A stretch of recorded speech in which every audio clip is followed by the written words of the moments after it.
자, 준비하겠습니다. 자료 다 받으셨죠? 풀이 자료?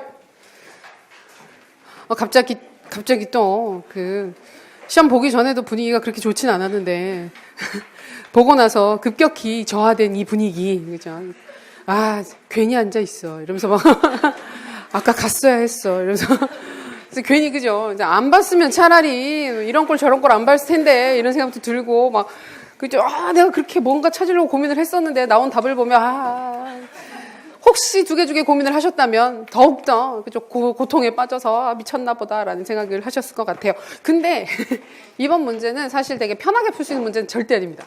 편안하게 술술술, 그러니까 제가 그렇죠. 약간 도전감이 있을 거다라 얘기를 하는데 시간이 다 돼가지고 얘기를 다 마저 못했는데, 약간 도전감이 있는 주제라서 쓰시면서 어려웠다, 힘들었다 판단하는데 약간 고민스러웠다 하시는 건 되게 지극히 정상적인 거였고,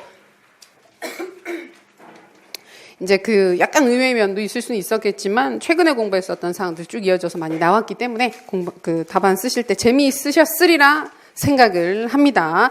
자, 한번 문제도 보고 풀이 자료도 같이 한번 확인을 해볼게요.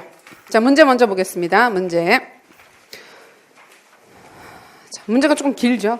지능화, 가상화, 초연결로 그 특징을 정리할 수 있는 제4차 산업혁명이 사회 전반에 큰 변화를 초래하고 있다.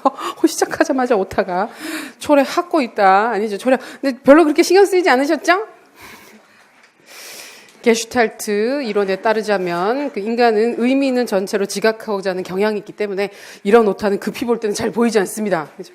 변명입니다. 변명이고. 근데 자, 여기에서 쌤들이 좀 기억해 두셨으면 좋겠다. 지능화, 가상화, 초연결, 4차 산업혁명은 작년도 교육학계에 되게 큰 관심사였고 올해부터 정책 자료에 스며들기 시작하고 있습니다. 그래서 교육부 자료나 이런 부분들에서도 요 키워드 3가지, 지능화, 가상화, 초연결이라고 하는 키워드를 제시하면서 우리 교육이 그럼 어떤 대비를 해야 되느냐 이런 얘기를 막 하고 있어요. 그래서 예전에 우리가 2015 개정교육과정 도입과 관련해가지고 현장에서 어떻게 구현할래요? 이런 큰 주제 나온 적이 있었던 것과 유사한 맥락에서 지금 올해 이제 최근에는 이런 4차 산업혁명 사회에 우리가 필요한 인재를 만들기 위해서 현장에서 영역별로 어떤 노력을 해야 될까 이런 얘기들 충분히 할 만하니까 이런 키워드는 기억해 두시고, 그래서 교육 역시 제4차 산업혁명의 흐름에 발맞추기 위해서 다양한 시도를 하고 있다.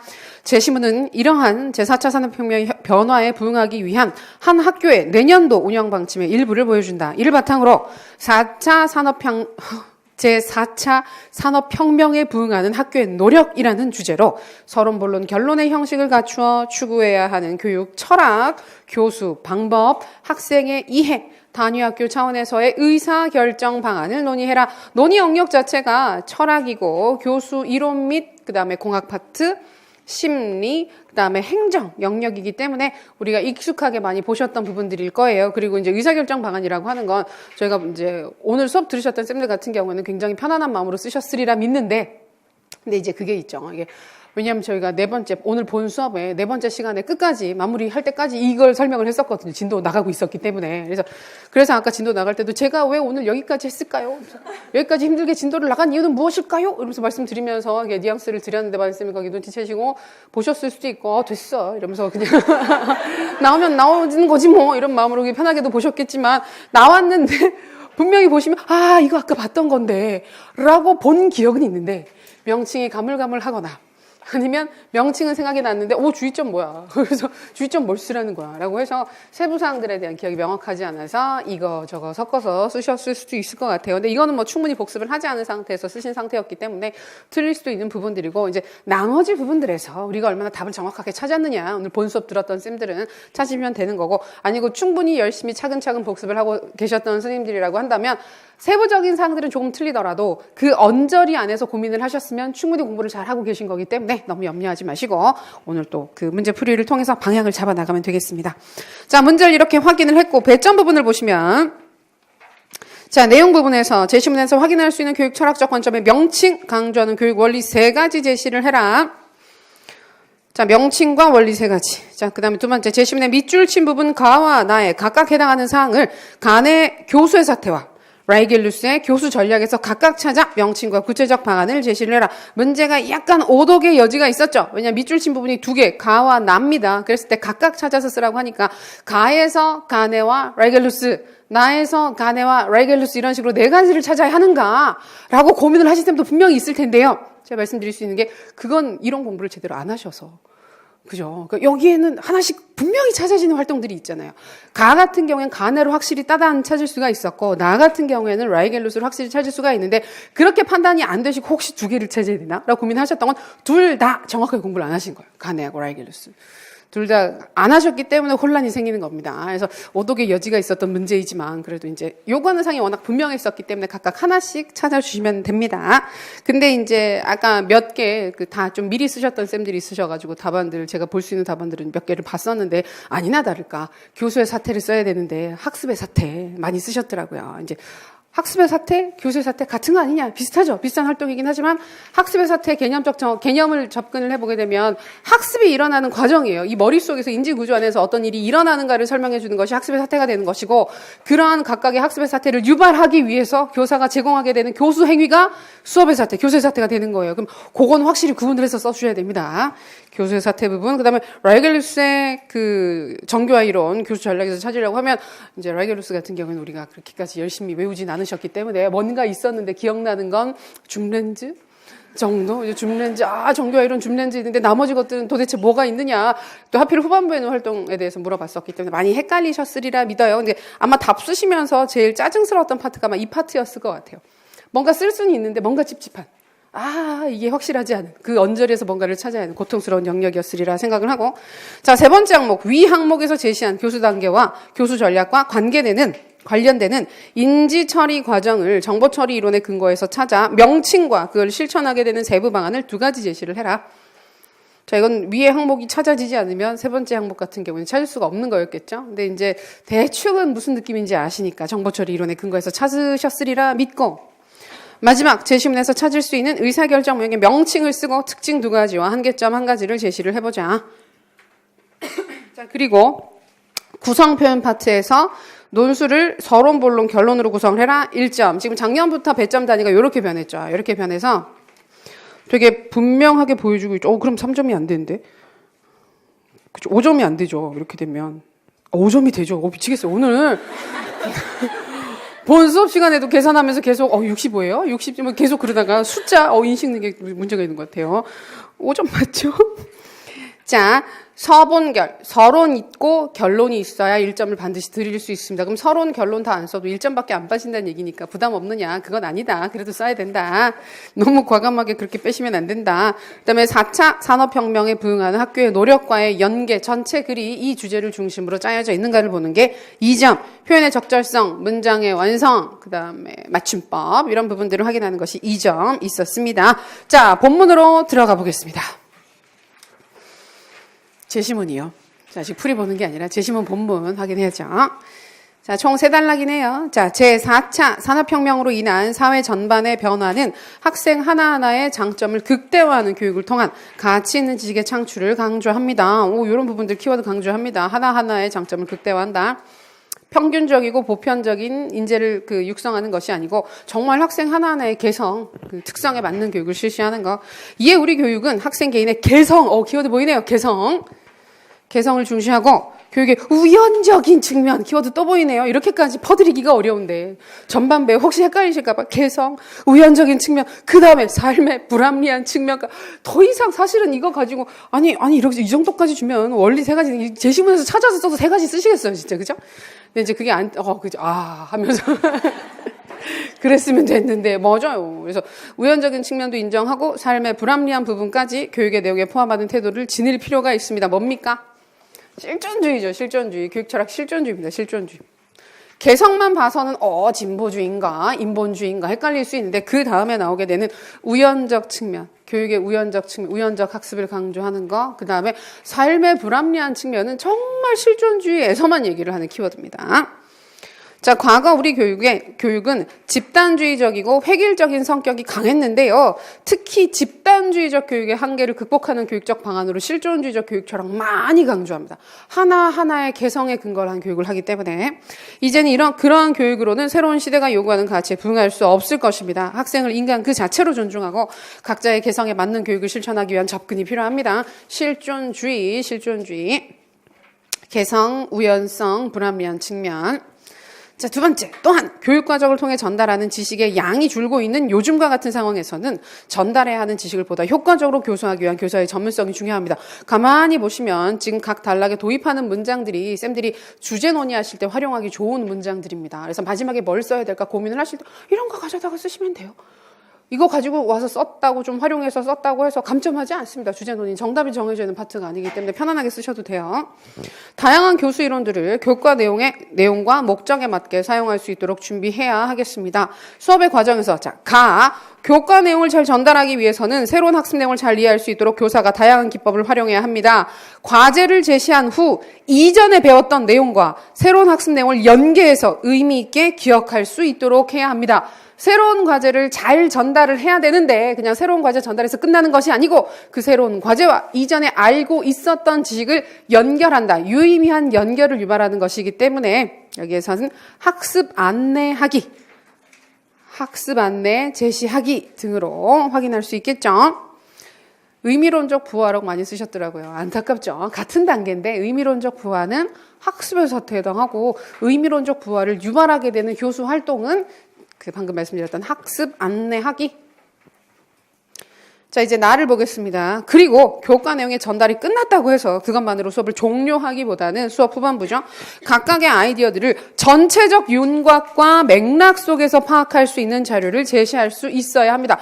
본 과제 자체를 하나의 단일한 과제로서 이해를 하고 끝내는 것이 아니고 그 과제를 이미 알고 있는 내용들 그 다음에 전체적인 구조 안에서 어떤 의미를 가지게 되는지를 확인을 해라. 그 다음에 연결을 시켜서 기억을 시켜라. 정리를 시켜라. 학습을 시켜라 라고 하는 것은 라이겔루스의 교수 전략들. 요거는 이제 절차에 해당하는 것은 아닌데 구체적인 교수 전략 중에서 종합자 이전에 배웠던 내용들과 연계해서 파악하는 것. 근데 보통 우리가 그거 보죠. 라이겔루스의 교수 전략 몇 가지, 정교화 이론에서 교수 전략 보시게 되면 전반부에 순서를 짜는 게 두 가지가 나오죠. 하나가 정교화된 계열화라고 해서 점차 상세한 방식으로 내용을 확장해 나가라. 정교화된 계열화가 있었고, 두 번째가 선수학습 요소의 계열화라고 해서 이전에 배웠던 내용이 그 다음 내용으로 이어질 수 있는 구조로 순서를 짜야 된다. 그거 두 가지를 얘기를 했었고, 구체적인 기법으로 얘기를 하게 되는 것이 요약자, 종합자, 비유의 활용 해서 세 가지가 나오는 겁니다. 이 중에서 요약자와 종합자 같은 경우에는 보통 본차시 수업 내용을 전달하는 과정에서 쓴다기보다는 학습 과제 전달이 끝난 이후에 전체 내용을 한눈에 알 수 있도록 정리를 해주게 되면 그것은 요약자. 정리를 해주게 되는 거니까 요약자가 되는 거고, 본차시 내용 자체가 이전에 배웠던 단원에 있어서 위계적인 구조로는 어디에 들어가게 되는지, 유사한 것들은 어떤 게 있는지, 반대되는 것들은 어떤 게 있는지 비교하면서 큰 틀 안에서 정리할 수 있도록 안내를 해주고 활동을 주고 자료를 주는 활동 자체는 우리가 종합자라고 얘기를 하게 되는 거죠. 한 번 더 인지적 조직의 구조를 강화하는 오수벨의 활동이랑 되게 유사하다고 말씀드렸어요. 그 활동이 여기에 들어가게 되는 겁니다. 만약에 똑같은 걸 물어보면서 라이겔루스로 물어보지 않고 오수벨의 교수 절차로 물어봤으면 세 번째 단계 인지적 조직의 강화로 이번 단계를 찾을 수도 있어요. 뭐로 찾느냐에 따라서 다를 수가 있어요.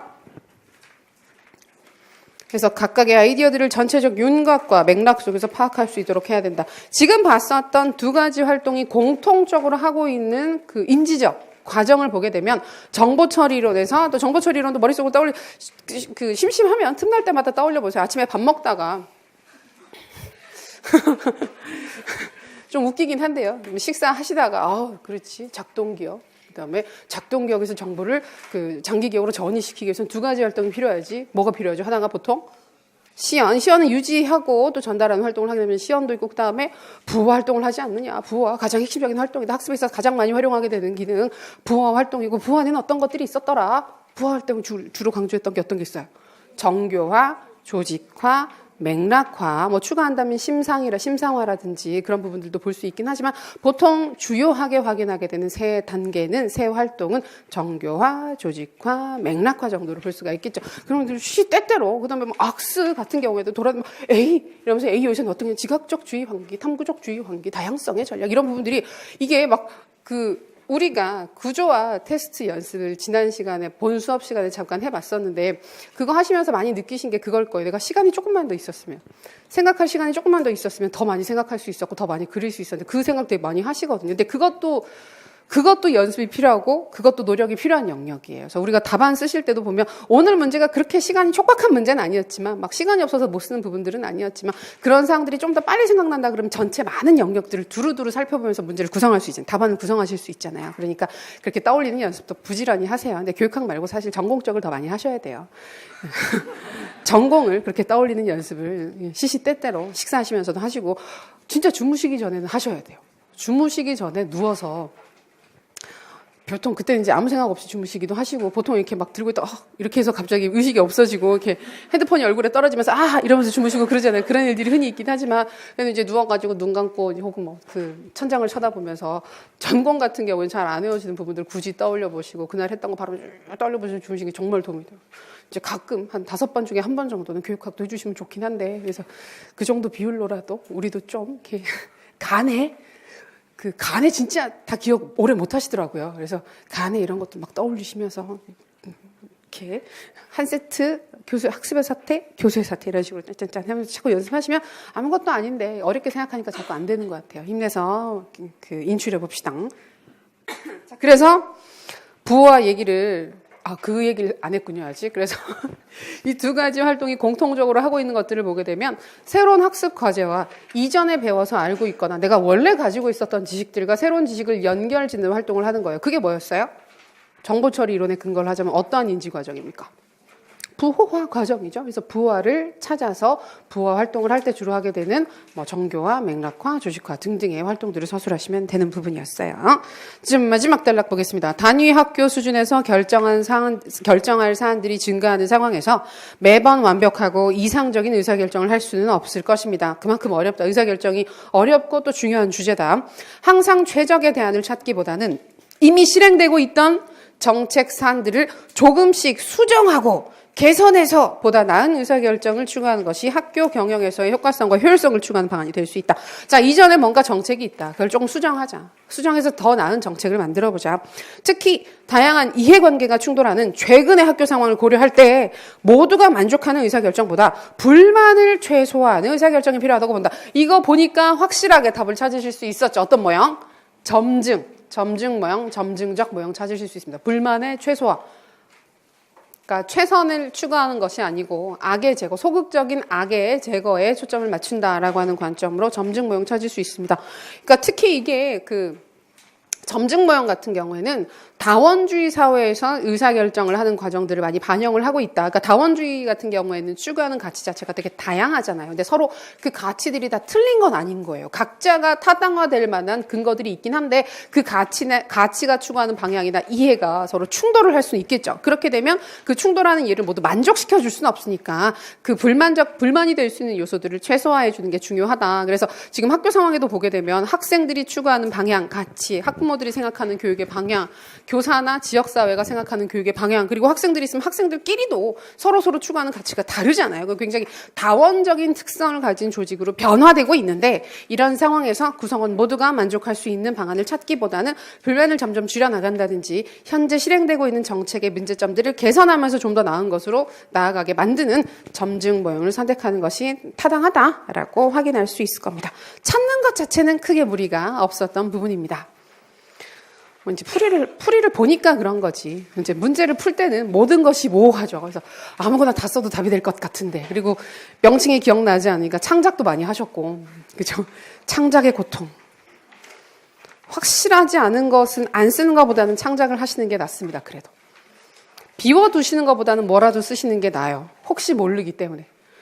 진짜 몰라요. 사람 생각이 비슷해서요. 내가 이런 상황에서 이런 말을 지어내서 쓸 수 있지 않을까? 그래서 지어내잖아요. 누군가는 비슷한 생각을 해서 그 전에 다른 학자가 나랑 비슷한 맥락으로 지어냈을 수도 있어요. 근데 이제 우리 다방 같은 경우에도, 이제 뭐 요행을 바라자는 얘기는 아니지만, 다방 같은 경우에도 단 하나의 키워드만 답으로 인정하지는 않아요.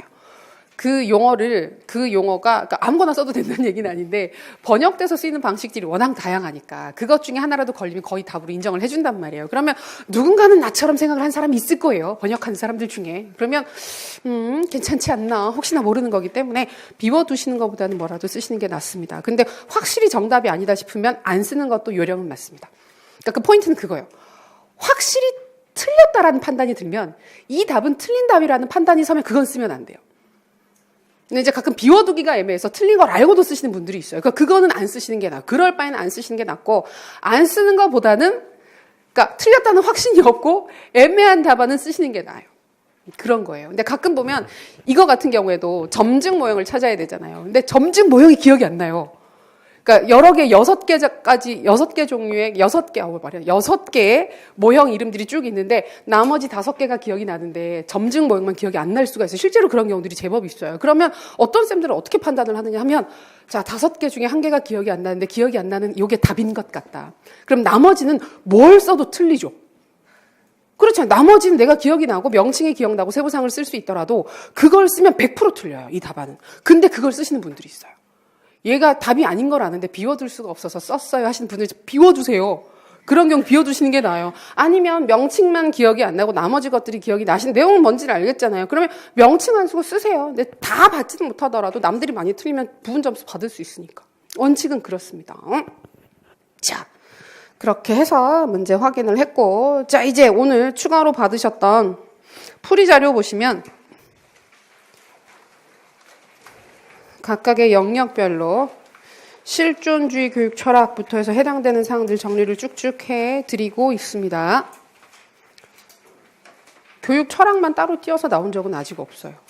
출제가 된 적은 없어요. 그런데 이제 출제의 경향을 보게 되면 그 자유교양 교육, 그 다음에 뭐 교육의 내재적 가치 추구하는 거, 이런 파트가 출제된 적이 있기 때문에 해당 부분은 철학으로도 볼 수 있고 교육의 이해로도 볼 수 있고 서양 교육사로도 접근할 수 있는 영역이에요. 그래서 어느 영역이 됐던 근데 실제로 그 연구하시는 분들이 다 겹치는 영역이기도 해요. 해당 부분들이 다 겹쳐요. 겹치는 영역이라서 철학 부분도 마음 먹고 내면 낼 수도 있고, 그리고 생각보다 많은 쌤들이 어려워하는 영역, 그다음에 구체적으로 정리하기가 어려운 영역이라서 주요 사조들, 우리 그때 강조했던 것처럼 미국 교육 사조 4가지 중에서 진보주의와 본질주의가 특히 중요하고, 그다음에 그 전반적인 교육 철학 사조에 있어서는 실존주의가 정말 중요하다. 출제 빈도가 굉장히 높습니다. 지식의 위계화. 그래서 그 실존주의 철학 되게 중요하고, 포스트 모더니즘 같은 경우에도 되게 빈출 영역이기 때문에 해당하는 사항의 주요 사항들 잘 봐두셔야 돼요. 여기 실존주의 보시게 되면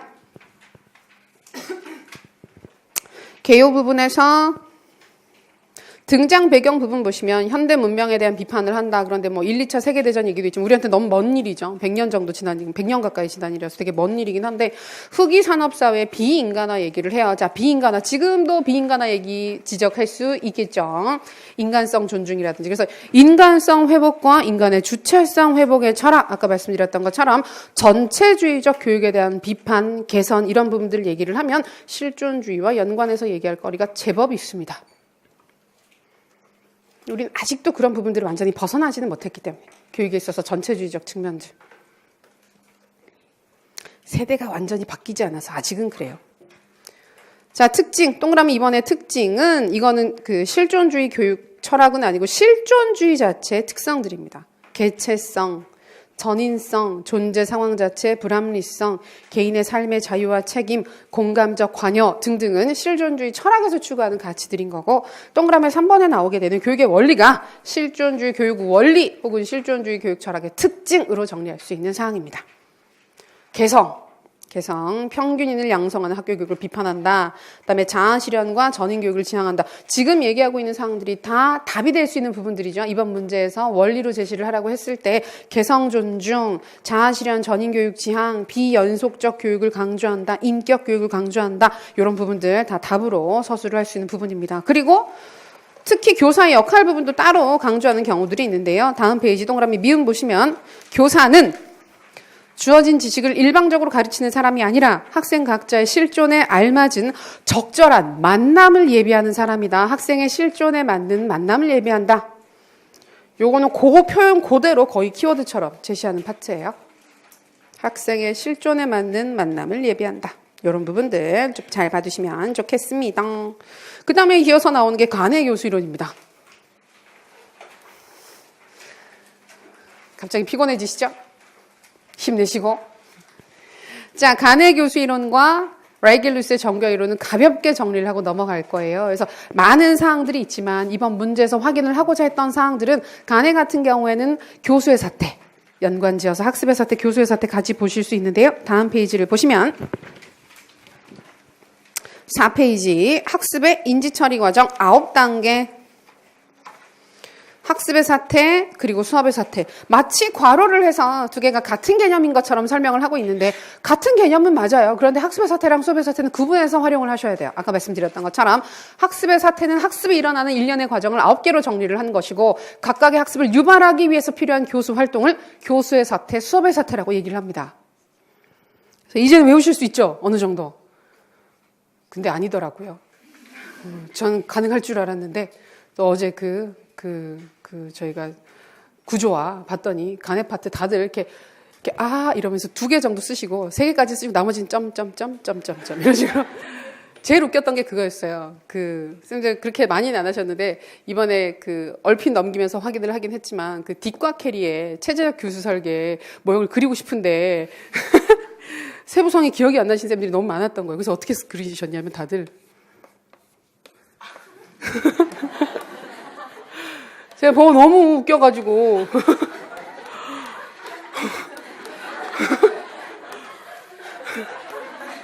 너무 웃긴 거예요. 근데 되게 근데 너무 처음에 보고 너무 놀래가지고 어머 이걸 뭐가 있었는데 내가 다 쓰지는 못하겠다. 지금 내가 보기는 봤다. 그래서 위치는 기억이 난다. 근데 내용 기억이 안 난다. 근데 이게 너무 많은 거예요. 여러분이신 거예요. 이렇게 쓰시면 돼. 한두 분이 아니라 되게 많더라고요. 그래서 이게 시각적으로 정보를 처리하시는 분들이 생각보다 많구나. 근데 이렇게 쓰시고 기억나신 분들은 그러니까 정보를 처리하시는 스타일 자체가 시각적으로 처리하는 경향이 강한 분들이에요. 그러니까 이런 분들은 언어적으로 말을 대뇌어서 기억하시는 것보다 표로 그리거나 그림으로 그려서 그 장표 자체를 기억하시는 게 훨씬 빨라요. 이런 스타일은. 그래서 그것도 본인이 아셔야 돼요. 근데 잘 모르고 남들이 그거 쓰면서 외우던데 이렇게 기억나시는 분들은 쓰면서 외우는 게 큰 도움이 안 돼요. 도움이 되지 않고 정말 사진으로 찍듯이 외우시는 게 훨씬 더 적합한 스타일입니다. 그리고 그것도 되게 웃겼어요. 이번 항목 중에 데일의 경험의 원추가 있었거든요. 근데 그 영역 아래쪽을 비워두신 분들이 되게 많아요. 전체적으로 많이 비워뒀는데 근데 이제 데일의 경험의 원추만 그 부분만 나오면 다들 원추는 그리셨어요. 그래서 뭔가 이러면서 말은 없는데 언어적 정보는 하나도 없는데 그림으로 이렇게 그리시고 이야 이러면서 재밌었어요. 근데 간에도 마찬가지더라고요. 몇 개가 있었어. 9개가 있었는데 내가 그 명칭을 지금은 내가 못 외우겠어. 이런 느낌으로 많이 써주셨어요. 되게 재밌었어요. 훌륭하십니다.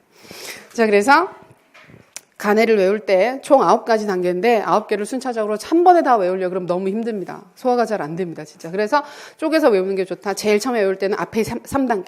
첫 3단계를 외우시고 첫 3단계가 뭐 아침에 이제 밥 먹고 나서 이렇게 가방 들고 나오는데 엄마가 툭 치면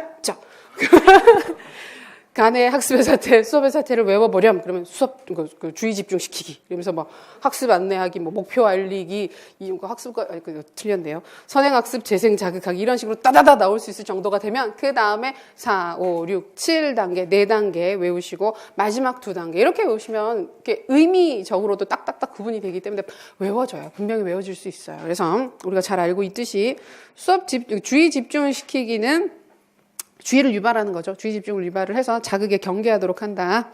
수업을 쳐다보게 한다. 그 다음에 학습자에게 목표 알리기. 이거는 기대를 유발하게 되는 행위라고 설명을 했었습니다. 그래서 지각을 유발하는 거죠. 그래서 오늘 저거 안에 재미있겠네? 라는 기대를 유발하는 거. 그 다음에 선행학습의 재생자극은 본차시 학습 내용과 관련되는 사전학습 내용들을 회상시켜 놓는 거. 그 다음에 학습과제 내재한 자극 제식은 본차시 과제를 제시하는 거, 전달하는 거. 그 다음에 학습 안내 제공하기는 유의미한 부호화를 유발하기 위해서 이전에 배워서 알고 있는 내용들과 풍부하게 연결짓는 활동들을 주로 하게 되는 것들. 그 다음에 성취행동 유도하기는 결국 형성평가 문항을 제공하는 거랑 큰 차이가 없는데 이제 본 차시 학습 내용이 제대로 그 장기 기억 안으로 전달되었는지를 확인하기 위해서 물어보는 겁니다. 그러고 나면 항상 피드백을 주겠죠. 여기까지 해서 본 차시 학습이 끝난 거. 정보가 장기 기억으로 전이가 됐다라고 하는 게 이제 끝난 거고, 그 다음에 확인하는 것이 정보의 재생, 그 다음에 파지, 전이, 이 세 가지를 확인을 해야 되잖아요. 그러기 위한 두 단계가 성취행동 평가기는 뭐 확인한다 그랬어요? 재생을 확인하는 거였고, 파지 및 전이 높이기는 파지랑 전이를 증진시키기 위한 추가적인 학습 과제를 제시하는 것이다. 이런 스토리대로 기억을 하시면 훨씬 더 편하게 암기하실 수 있습니다. 예, 그 정도 확인할 거고, 나머지 추가 자료는 복습하실 때 이런 게 있었지 하는 마음으로 가볍게 보셔도 무리 없습니다. 자, 그 다음에 라이겔루스의 교수 이론으로 정교화 이론 나와 있습니다. 자, 정교화 이론은 전체적인 수업의 절차는 8페이지. 자, 개관 부분, 괄호 1번에 개관에서 동그라미 4번 줌렌즈의 방법이라고 하는 게 전체 절차입니다. 초반에 개요를 제시한다. 개요를 제시하는 거, 수업의 정수를 제시하는 거라 그랬어요. 자, 이게 그때도 우리가 본 수업에서도 얘기를 했었지만, 수업 초반에 제시하는 행위 자체가 인지 이론에 근거를 한 교수 이론가들이 되게 많이 강조를 한다 그랬었잖아요. 강조를 했었을 때, 라이겔루스가 제시를 하게 되는 이 정수를 제시하는 개요를 제시하는 행위는 본 수업의 가장 핵심적인 내용을 압축적으로, 그러나 가장 쉽고 단순한 형태로 보여주는 것이 개요의 제시입니다. 본차시 학습 과제가 내용적으로 연관되는 게 되는 거죠. 유사하게 많이들 헷갈려 하시는 게 선행조직자랑 비슷한 거 아니에요? 라고 물어보시는 경우들이 있지만, 선행조직자는 어떻습니까? 본차시 학습 내용 그 자체입니까? 아니죠. 본차시 학습 내용이 아니고 그거보다 포괄적이고 일반적인 내용을 미리 제시를 함으로써 본차시 내용을 포섭하는 데 도움이 되도록 하는 자료를 초반에 주는 겁니다. 비슷하지만 굉장히 다르다. 본차시 내용이냐 아니냐로 구분을 할 수도 있습니다. 그래서 개요, 정수를 제시하는 개요를 제시하는 것은 본차시 내용이 가장 핵심적이고 압축적인 걸 보여준다. 그러고 나서 학습 내용을 학습을 하죠. 이때는 점점 점진적으로 세분화하는 방식으로, 정교의 방식으로 수업을 하면 되는 거고, 마지막 부분에 요약과 종합이라고 해서 요약자와 종합자를 활용하게 된다. 그래서 8페이지 아래쪽에 보시면 교수 전략 나오죠. 7가지 교수 전략. 아까 말씀드렸던 정교화된 계열화, 그다음에 선수학습 요소의 계열화, 둘 다 계열화라는 말이 붙어있기 때문에 뭐랑 상관이 있다? 순서, 수업에 교수의 순서를 짜는 거랑 관련이 있는 거다. 그다음에 요약자, 종합자, 비유. 요약자, 종합자, 비유 세 가지 다 되게 좋아하는 기법들입니다.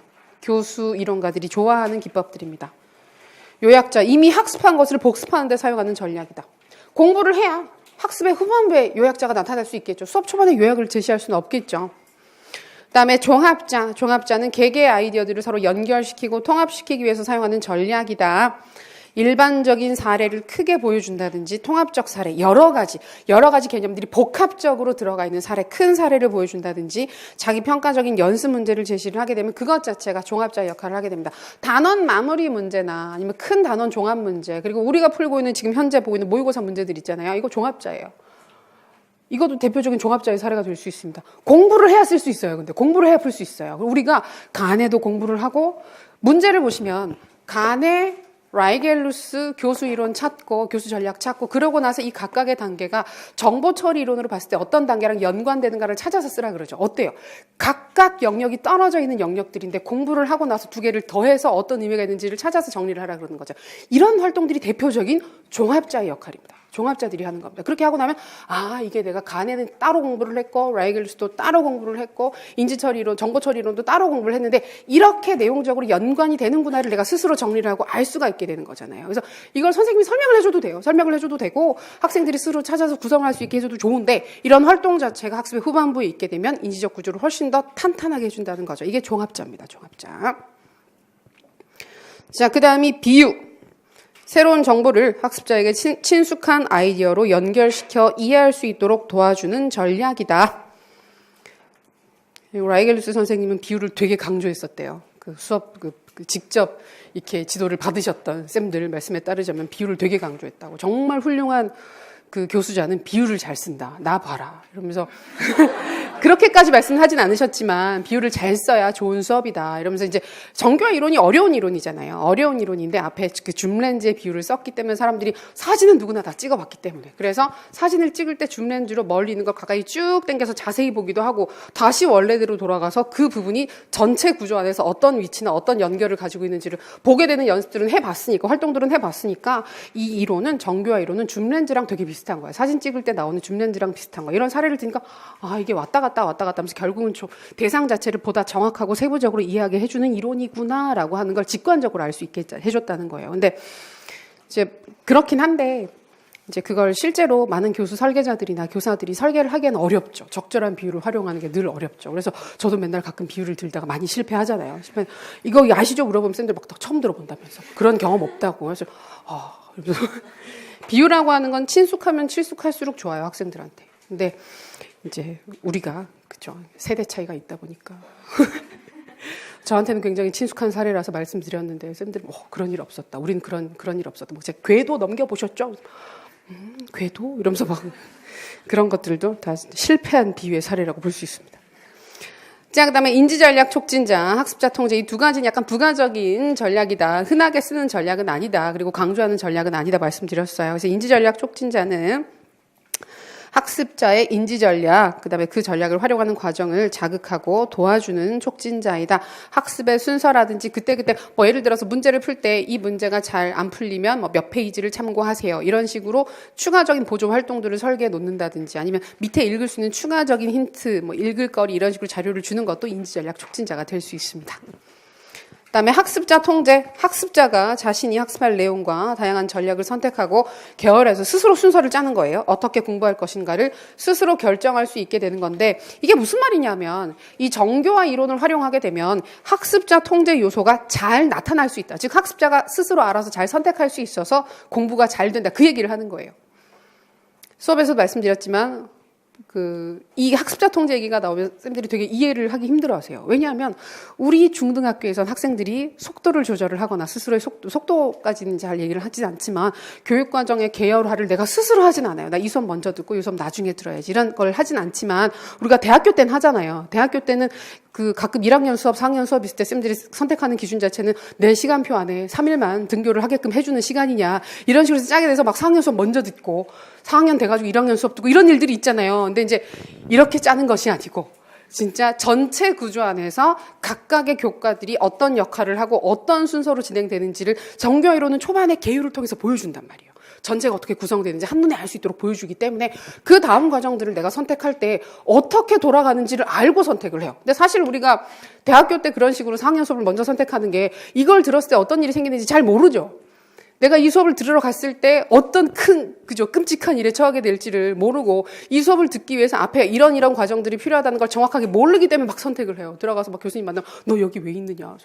그러게요. 이러면서 막 저도 기억나는 게 전 대학원 수업에서 끝까지 되게 듣기 싫어서 끝까지 버텼던 수업이 있었는데 끝까지 버티다가 처음에는 그 수업이 필수가 아니었어요. 그래서 그 수업을 듣지 않아도 졸업을 할 수가 있었거든요. 학위가 나오는 수업이었는데 갑자기 졸업학기에 그게 필수가 돼버리는 거예요. 근데 1학년 수업이었어요. 첫 학기 수업인데 끝까지 버텼는데 갑자기 졸업학기인데 논문 써야 되는데 그게 필수가 돼서 그 수업을 들었거든요. 근데 대학원 수업은 되게 소규모이기 때문에 많아봤자 10명 정도예요. 다 조그만한 수업인데 거기 들어가 앉아 있으니까. 교수님이 너 여기 왜 있느냐? 너 이 수업 다시 재수강이냐? 듣지 않았냐? 그래서 안 들었습니다. 이러면서 그래서 되게 당황해 하시면서 이제 그럼 네가 이걸 다 맡아서 진행을 하면 되겠네. 네가 여기 조장을 해라. 그 수업이 뭐냐면 딕과 캐리의 ISD 수업이었어요. 저는 그걸 안 듣고 졸업을 하려고. 워낙 악명이 높았거든요. 수업 자체가 너무 악명이 높아서 그 수업은 안에 들어가면 같은 전공 내에서도 이렇게 교육학 전공이면 다 세부 전공들이 다 다르잖아요. 그럼 다른 분과 영역에서 들어온 사람들은 그 수업을 듣다가 보통 대부분 다 포기를 해서 드랍을 하는 경우들도 많고 타 전공 쌤들이 정말 드물게 들어오는데 들어오면 왜 오셨냐고. 그래서 다들 말리고 나가시라고. 그래서 지금 나갈 수 있는데 나가셔야 된다고 할 정도로 되게 악명이 높았거든요. 근데 이제 그렇게 돼서 다들 이제 첫 학기 쌤들인데 혼자 이제 졸업학기 앉아서 근데 그럼 기대하는 게 있잖아요. 이제 네가 다 알겠네. 선생님 다 아시겠네. 저 이 수업 안 들었다고. 지금 처음 듣는 거라고. 그래서 되게 그렇게 계열화의 원리에 따라서 되게 고통스럽게 수업을 들었던 적이 있어요. 그런데 이제 이 라이겔루스의 정교화 이론에 따르자면 초반부의 전체적인 구조를 다 보여주기 때문에 이 수업을 왜 이 시점에 들어야 되고 그 다음 수업을 왜 이 시점에 들어야 되는지를 스스로가 판단을 하고 결정을 할 수가 있어요. 학습의 효율성이 확실히 올라갈 수 있겠죠. 그 부분 때문에 학습자 통제를 강조를 합니다. 그리고 미국 같은 경우에는 애초에 이게 미국에서 만들어진 이론이기 때문에 고등학생들도 자기가 자기 수업을 선택을 하잖아요. 그렇기 때문에 학습자 통제 요소가 필요한 거예요. 그래서 전체 구조를 알아야 자신한테 맞는 수업 설정을 할 수 있다. 그렇게 이해를 해두시면 되겠습니다. 자, 그래서 7가지 전략은 꼭꼭 기억해 두시고 특히 요약자, 종합자, 비유는 잘 파악해 두시기 바랍니다. 교수 설계 6단계는 심심할 때 읽어보시고요. 정보 처리 이론은 너무 쉽죠? 쌤들 다들 잘 알고 계실 것 같아서 자세히 보진 않겠지만 다들 자세히 안 본다 그래 놓고 계속 얘기를 하는데 11페이지 아래쪽에 보시면 전체 인지 과정에 대한 간단한 표자료가 있습니다. 그리고 그 다음에 세부 사항들을 되게 자세히 설명을 해놨으니까 이게 그거랑 비슷하네요. 인지 과정이 약간 요약 자료이기도 한데 전체적인 구조를 파악할 수 있는 개요처럼 보이기도 하죠. 쌤들 별로 그렇지 않다고 맞아요. 이거 가지고 실제로 여기 개요가 있습니다. 그러면 나가라고 새로 만들라고 아니라고. 개요는 아니에요. 이거 요약에 가까워요. 지금 보는 자료들은. 자, 주의 집중, 지각, 시연, 부호와 인출이라고 하는 5가지 인지 과정이 나와 있습니다. 이 중에서 우리가 특히 관심 있게 보는 게 보통 부호화죠. 왜냐하면 유의미한 기억, 암기와 가장 핵심적으로 관련되는 게 부호하고 학습에 있어서 가장 큰 역할을 하게 되는 것이 부호이기 때문에 부호화 단계를 굉장히 중요하게 봅니다. 자, 주의 집중 지각은 어디에서 어디로입니까? 감각, 기억에서 작동, 기억으로 정보를 전이시킬 때 주의 집중, 대상에 대해서 집중하는 게 필요하고 지각은 의미를 부여하는 정서적 반응이 필요하고 그다음 정보가 작동 기억으로 전이가 되게 되면 그때부터는 작동 기억에 한계가 있는 용량을 그 용량 내에서 유지를 하기 위해서 반복적으로 정보를 되뇌이게 되는 활동을 시연이라고 하고 그 들어간 정보를 의미 있게 원래 있었던 정보들과 결합을 해서 전이를 시키게 되는 활동을 부호화라고 이야기를 하게 되죠.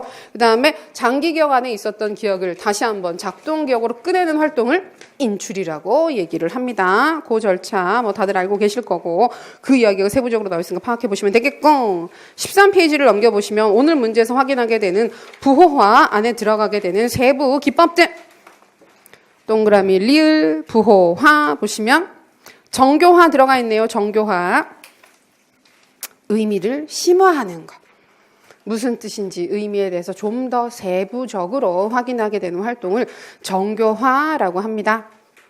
어떤 사례가 있을까요? 논리적 추론, 연결적 결합, 예시, 세부 사항에 대한 자세한 설명, 문답법, 노트 필기, 요약, 유추, 기억술 활용.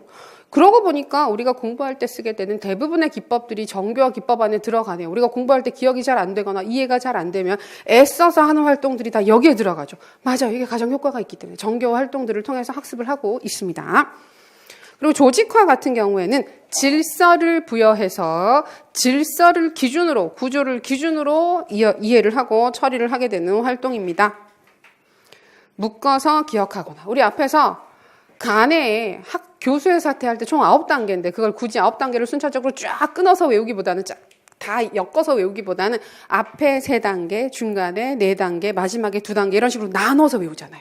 학습을 위한 준비 3단계, 학습이 일어나는 4단계, 학습이 끝난 이후에 2단계 이런 식으로 나누어서 외우는 것도 나름대로 질서를 부여하는 행위이기 때문에 조직화 전략, 구조화 전략이라고 볼 수 있습니다. 자, 맥락화는 앞에 정교화랑 군집화랑 그 조직화랑 조금 차이가 있는데요. 그 조직화도 그렇고 정교화도 그렇고 학습 내용 자체의 의미를 부여를 하거나 내용 자체의 질서를 부여하는 것이었는데 맥락화 같은 경우에는 학습 내용과 관련이 없어요. 학습 내용과 내용을 의미 있게 연결하는 것이 아니고 학습을 하는 상황, 물리적인 환경, 감정 상태 이런 부분들과 학습 내용이 결합되어서 전달되게 되는 것을 맥락화라고 합니다. 정보를 장소, 물리적 환경이죠. 특정한 날 느꼈던 감정, 정서, 함께 있었던 사람과 같은 물리적, 정서적 맥락과 함께 학습을 하는 것이다. 근데 이건 맥락화는 우리가 보통 의도적으로 처리를 하진 않아요. 의도적으로 처리를 하진 않고 그냥 자연스럽게 이루어지게 되는 것들입니다. 우리가 지금 이렇게 그 모의고사를 보면서 풀었던 문제들은 다른 모의고사를 보면서 다시 회상을 하면 훨씬 더 인출이 잘 돼요. 비슷비슷하게. 그래서 문제를 이것저것 많이 풀어보게 되는 게 실제 시험에서도 책으로 이론으로 외우기만 했던 내용들보다는 실제로 내가 고민을 하면서 답이 뭐지 고민을 했던 답을 찾으려고 애를 썼던 항목들이 더 기억이 잘 나고 잘 써지는 게 그 상황이 같이 들어가서 기억이 되기 때문에 그렇습니다. 맥락화, 물리적, 정서적 환경과의 결합이다. 이해하시면 되겠어요. 나머지 부분은 복습하실 때 읽어보시고. 자, 마지막 의사결정 모형의 유형 나옵니다. 오늘 본 수업에서 바로 해가지고 지겨우시죠? 간단하게 개념만 확인하겠습니다. 그러면 의사결정 모형의 유형, 합리적 모형. 목표 달성을 위한 모든 대안을 탐색 후 최선의 대안을 찾는 모형이다. 어떤 한계가 있었죠? 너무 이상적이다. 현실적으로 불가능하다. 자, 만족화 모형. 현실적으로 만족할 만한 해결책을 찾는다. 제한된 합리성을 특성으로 하게 되겠죠. 자, 오늘 문제에서 찾을 수 있었던 점증적 모형. 자, 미국 다원주의 사회의 정책 결정 과정을 분석해서 확인한 모형이다. 자, 특징 부분 보시면 합리적 모형의 비현실성을 비판하며 등장했다. 그다음에 기존 상황과 유사한 소수의 대안을 각각의 결정과 비교하는 의사결정 과정이다.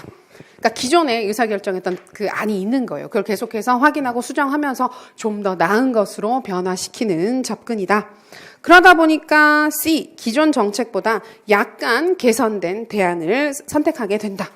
그리고 적극적 선의 추구보다, 즉 모두의 만족보다는 소극적 악의 제거, 불만의 제거에 초점을 맞추게 된다. 관심을 가지게 된다. 자, 비판점 보시면 보수적 성격을 지닌다. 왜? 기존의 정책이 있어야만 그걸 가지고 수정을 해서 약간 다른 대안을 만들 수 있는 거라서 굉장히 보수적이고 혁신적인 의사결정이 이루어지기가 어렵습니다. 그러니까 C, 기존 정책이 부재한 개도국에는 적용이 불가능하다. 이런 사항들 정리하실 수 있죠. 호남 모형, 최적화 모형, 쓰레기통 모형 많은 쌤들이 좋아하시지만 요거는 요때 그냥 찬찬히 읽어보시면 무리가 없겠고, 자, 이제 예시 개요를 통해서 실제 답안을 어떻게 쓸 수 있는지, 포인트는 어떤 것들이 있는지 찾아보겠습니다. 서론 볼게요. 이 글의 주제는 뭡니까? 4차 산업혁명입니다. 그러면 뭐 굳이 쓰지 말라고 해도 쌤들 4차 산업혁명 좋아하셔가지고 도입할 때 많이 쓰시는데, 이 글 같은 경우에는 대놓고 4차 산업혁명이 주제였기 때문에 꼭 그 이야기를 하셔야 돼요. 도입하실 때 내가 이 글을 쓰는 이유는 4차 산업혁명이라고 하는 새로운 그 시대적 흐름이 닥쳐오고 있기 때문에 거기에 대응하기 위해서 교육도 변화돼야 되고 어떤 노력이 필요한지를 이 글을 통해서 해결을 하겠다. 이런 논지로 서론을 도입해 주시면 됩니다. 자, 제4차 산업혁명의 변화가 사회 전 영역에서 나타나는 최근 교육 현장 역시 이러한 변화의 중심에 서 있다. 가치 있는 지식관의 변화와 필요한 인재상의 변화로 인해 교육의 내용과 방법에도 다양한 변화가 필요한 상황이다. 4차 산업혁명 쓰면 쌤들이 제일 많이 쓰는 말이 변화예요. 그래서 뭐 변화한다 이렇게 많이 쓰게 되는데, 이제 뭐 달라지고 있고 뭐 혁신을 해야 되고 좀 더 나아져야 되고 이런 식으로 같이 조금 다르게 쓰시는 것도 괜찮아요. 자, 4차 산업혁명에 부응하는 학교의 노력을 주제로, 요 주제죠. 주제를 그대로 제시를 했습니다. 주제로 추구해야 할 교육 철학적 입장, 교육 방법의 전문화, 학습에 대한 이해, 그다음에 단위학교 차원에서의 의사결정 방안을 논의하고자 한다.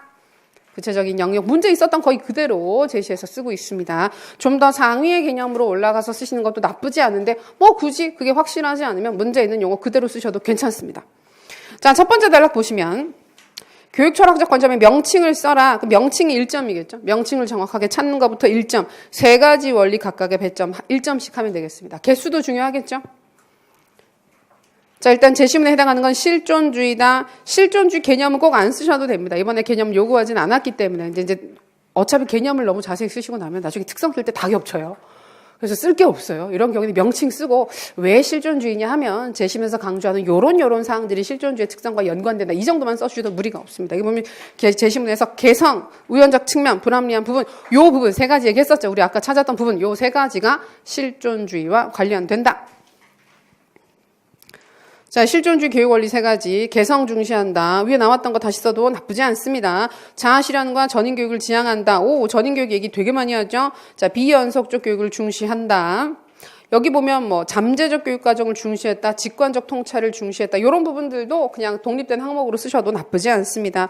그다음에 진정한 교육은 삶의 비의도적, 불합리적, 부정적 측면까지도 포함을 해야 된다. 삶의 어두운 측면도 교육 내용으로 포함하는 특성을 가지게 된다.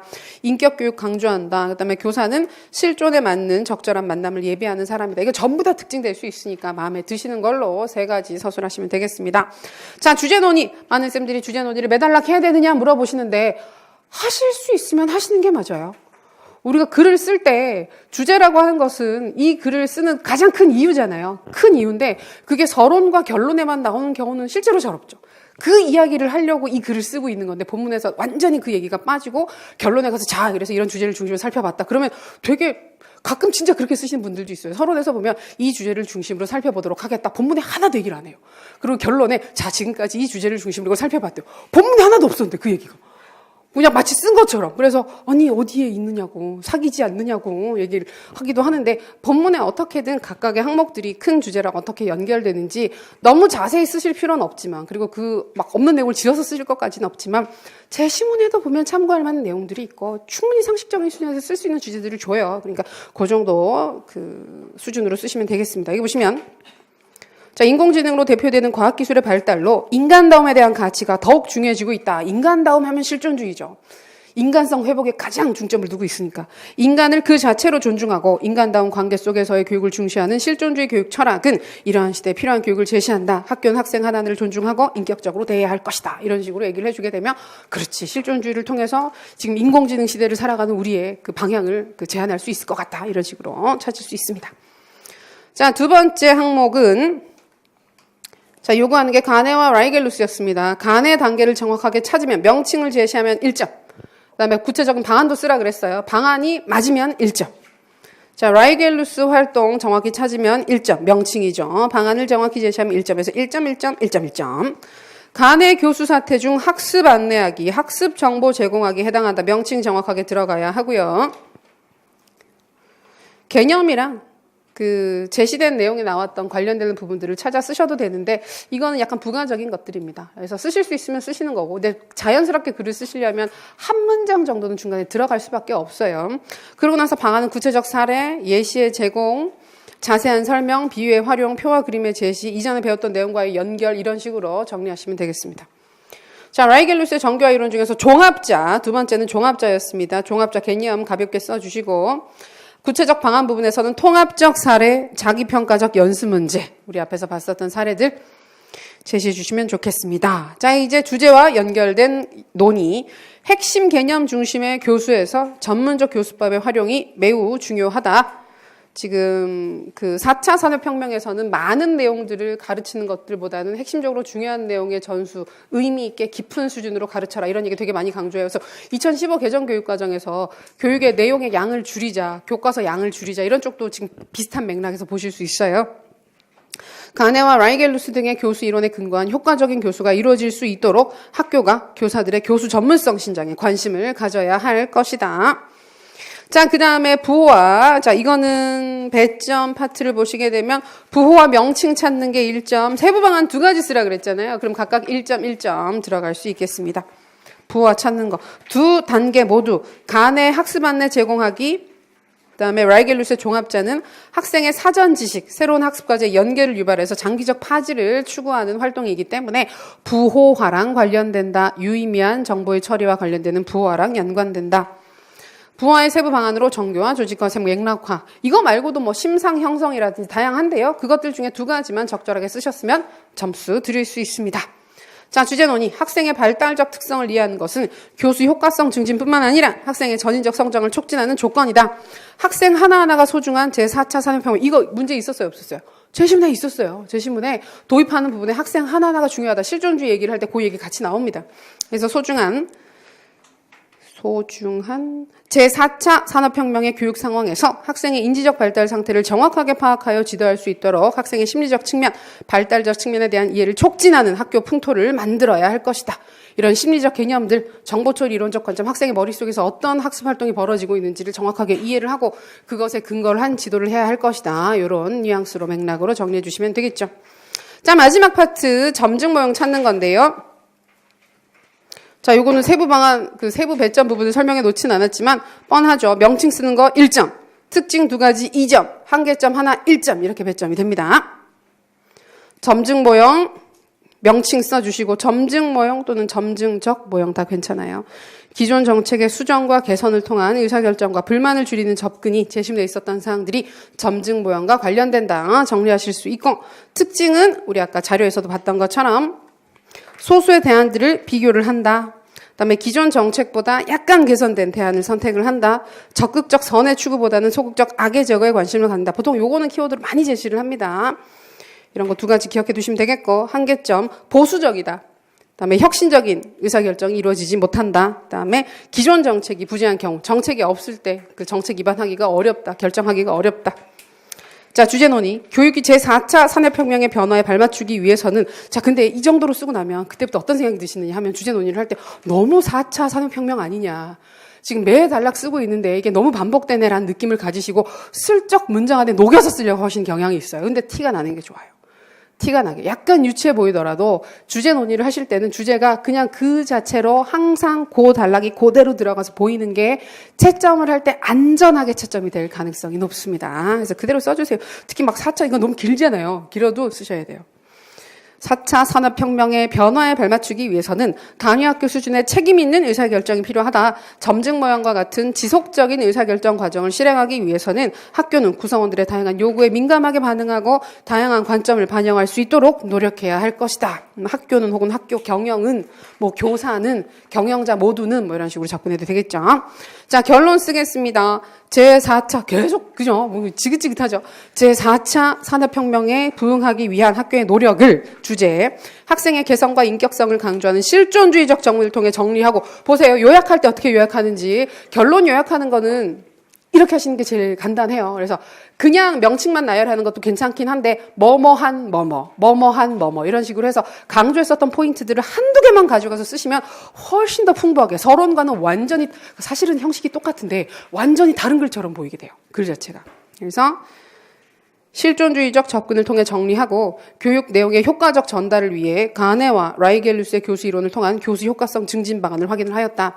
또한 그러한 교수법의 근간이 되는 학생의 인지 과정을 이해하기 위해서 부호화 과정을 확인을 했고, 그죠? 키워드가 답으로 들어가 있죠. 학교 경영의 자율성 추구를 위한 의사결정 모형을 정리하였다. 혹은 뭐 점증 모형을 중심으로 정리하였다. 제4차 산업혁명은 우리 사회의 근본적 부분의 변화를 이야기하는 만큼 교육도 함께 변화에 발맞추어야 한다. 다음 문장은 그죠? 거의 뭐 정해져 있는 문장이죠. 학교의 다양한 노력과 교사의 적극적 태도가 필요한 시점이다.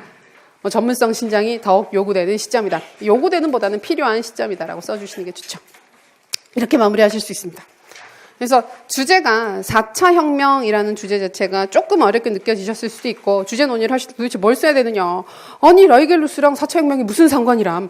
부호화가 무슨 상관, 그죠? 부호화랑 4차 혁명이랑 무슨 차이가 있습니까? 그렇긴 한데, 이제 부호화 자체가 중요하다기보다는 그런 학생의 머릿속에서 일어나고 있는 인지 과정을 파악하고 거기에 맞춰서 교수 지도를 하려고 하는 접근 자체가 이제 학생 개개인의 성장 발달을 추구하게 되는 혁명과 4차 혁명과 관련된다. 이런 논의를 정리를 하면 뭐든 다 연결이 되니까. 그 다음에 실제로 답안 쓰실 때 쌤들의 마음가짐과 태도는 어떠해야 된다. 연결이 되니까 냈겠지. 그죠? 연결이 되지 않는 걸 억지로 문제에서 쓰라고 할 리는 없습니다. 연결이 되니까 냈고, 말이 되니까 4가지를 함께 낸 거예요. 그렇기 때문에 된다는 믿음으로. 그 다음에 뭐든 쓰면, 되게 이상하긴 하지만 뭐든 쓰면 다 주제랑 연결이 된다는 그 믿음으로 쓰시면 괜찮은 결과가 나올 수 있으니까 염려하지 마시고 편안하게 정리하시면 좋겠습니다. 지금 그 5월이란다. 이제 4월 반 끝나는 시점인데 이것저것 그 고민도 많고 공부가 내가 지금 잘 되고 있나 여러 가지 생각들이 많은 시점이에요. 근데 이런 시점에 모의고사 한번 보시면서 정리를 해 보시는 것도 리프레시 의미도 있고 또 재미있으니까 힘내서 잘 정리해 보겠습니다. 고생하셨습니다. 감사합니다. 고생하셨어요. 질문 있으시면 오시고요.